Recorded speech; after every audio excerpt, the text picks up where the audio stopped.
Day 733 of the Ukrainian War Map, also known as the Russo-Ukrainian War. Juzzy here, and today is a super quick update as I take a simplified and down-to-earth approach to some of the most important happenings on the ground in Ukraine. So starting off, we'll take a look at those Russian losses, as currently Russia sits on more than 411,000 military personnel losses, which represents an additional 850 in the past day. Then as for hardware losses, 1 tank, 16 APVs, and 16 artillery. Oh, and you may have noticed the artillery milestone of 10,000 pieces. Now, it's been formally stated that Soviet stockpiles for artillery pieces was around the 20,000 mark pre-war levels, which is what Russia has been pretty much exclusively using. However, a lot of open source reporting using various means, including satellite imagery, have Russian stockpile artillery pieces down to about half, so about 10,000, which comprises of about 3,000 SPGs and about 7,000 towed artillery pieces, bearing in mind that for the leftover 10,000 pieces, the quality is questionable and the vintage is more or less ancient. So in reality, it's not unreasonable to presume Russia has just 5,000 to 7,000 functional pieces of artillery left, give or take, out of an initial 20,000. So they're using the stuff like they're not running out of the stuff, which is not ideal for a military who holds artillery as central to their own war doctrines. And just as a quick editorial note here, I do find it powerfully fascinating how completely different sources both squarely put Russian artillery losses at effectively the exact same levels.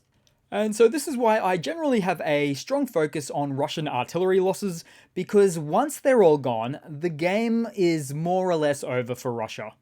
But as for today's numbers, those lackluster numbers, 16, those are rookie numbers. Gotta pump those numbers up.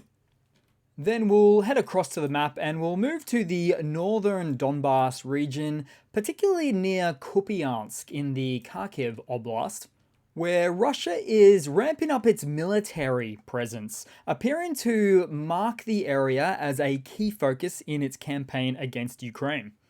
Ukrainian forces have countered by fortifying their defenses, leveraging the terrain to erect robust barriers against the advancing Russian troops, with some intelligence reports indicating Russia's ambitions to divert their resources to here for the next big offensive. And on face value, seems like a great idea, but this is not 100 square kilometers in size like that of Avdiivka, this region here. No, instead, right here, we're looking at about 2,000 square kilometers of land to capture when considering Russian plans to, really of reaching all the way up to the Oskil River. Now, I would recommend for Russia to close the gap and start from the top, but they've already been attempting this for quite some time now, failing to take Sinkivka for what feels like countless attempts now. Then moving along on the map, because at the same time Russian troops have set their sights a bit further south, with marginal advances near Kreminna and further down in the Bakhmut region as well. Although it's been very slight in nature, and the map doesn't even reflect any changes. And so perhaps where the most activity exists right now is west of Avdiivka, with what's believed to be Ukraine setting themselves up for a properly staged and slowish strategic withdrawal from advanced positions along the contact point to more fortified positions, just behind there in the slight rears. Although Russia's goals right here may have in fact mostly dissipated here, as they potentially seek a funneling of their manpower and resources to the more northern regions just mentioned earlier. But still, as for this zone, with an operational requirement for the Russian forces to try to keep Ukrainian forces stationed here all in the meanwhile. Then, somewhere in the east, a US M1 Abrams tank was hit, 1 out of 31. And this is not unexpected. I've said so myself previously, to expect a few losses here and there, no different to M1 Abrams losses in, say, Iraq, Saudi Arabia, Egypt, and more. And in fact, this is believed to have occurred a little bit behind Ukrainian lines, at the Avdiivka axis, after some of these main battle tanks began retreating weeks ago following a difficulty in munitions sustainment of the platform.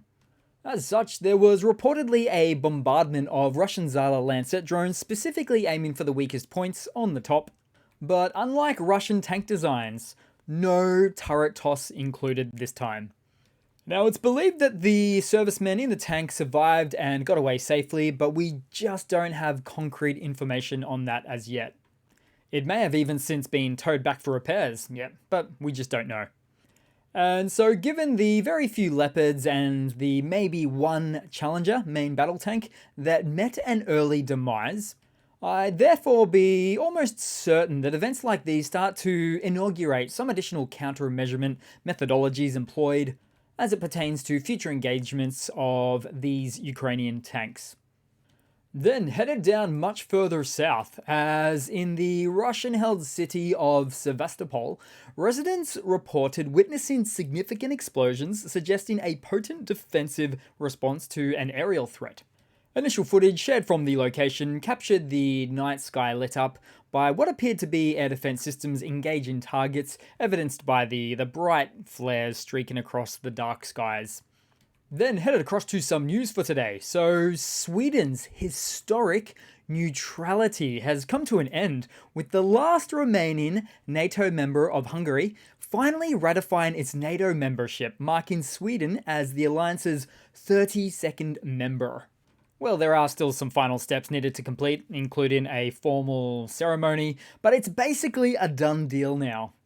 So an event like this truly underscores a dramatic transformation in the strategic landscape of Europe, as Sweden's integration into NATO not only solidifies the military alliance's dominance in the Baltics, but also significantly alters Russia's strategic calculus in the area.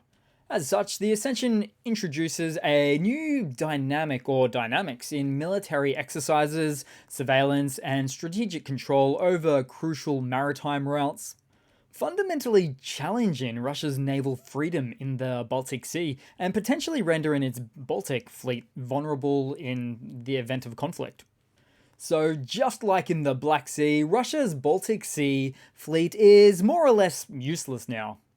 I suppose Russia still have the Northern Fleet, right? But now there's just more NATO to contend with, and less Russian naval threats to account for.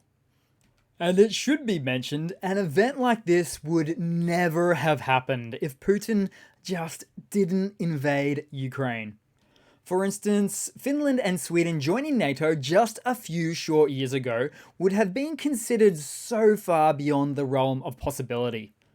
But that was then, and this is now. Then in some other news, during a summit in Paris focused on the situation in Ukraine, French President Macron revealed the formation of a new coalition aimed at providing Ukraine with enhanced military capabilities, specifically medium and long-range missiles. Now, this coalition, which emerged from discussions involving 20 European leaders, signifies a pretty robust effort to support Ukraine amid its ongoing conflict. As such, Macron emphasized the initiative's goals as of quote-unquote enabling deep strikes, despite some details remaining confidential for the moment. Then in some other news, the Netherlands has committed €100 million to assist Ukraine addressing the urgent need for ammunition faced by the Ukrainian military. Now, this financial aid is part of a collaborative effort with other nations, including the Czech Republic, aimed at securing a significant supply of 155 and 122mm artillery shell ammunitions. And so it's all about getting those 800,000 odd artillery shells sourced by the Czech Republic into Ukrainian hands.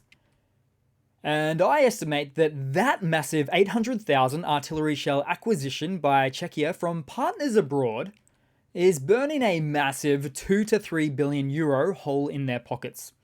So the purchasing and sending of these munitions to Ukraine will be such a productive gap filler, as the collective EU, NATO, and the rest have some production limitations on a speedy ramp up of shells. Let's fill those gaps. Then in some more news. So, in a move that defies the recent global downturn in natural gas prices, Qatar has announced plans to significantly boost its natural gas production. The decision, unveiled in its capital of Doha on the 25th of February, aims to capitalize on anticipated long-term demand increases for this cleaner energy source, particularly from Europe and Asia. Now, the United States, having ramped up its LNG exports to fill the gap left by the cessation of Russian gas supplies to Europe, emerged as the leading LNG exporter in 2023. However, Qatar's now contribution in replacing these volumes has been significant. And so here we see where Russia once used natural gas as a means of negotiating, a negotiating tool of war, which has instead now ended up as this repercussive boomerang effect on their country. The dynamic global marketplace at work. Then moving across to a super quick funny to round it all off for today, guys. As President Zelensky was asked at a recent press conference in Kyiv whether he would pick up the phone if Putin called.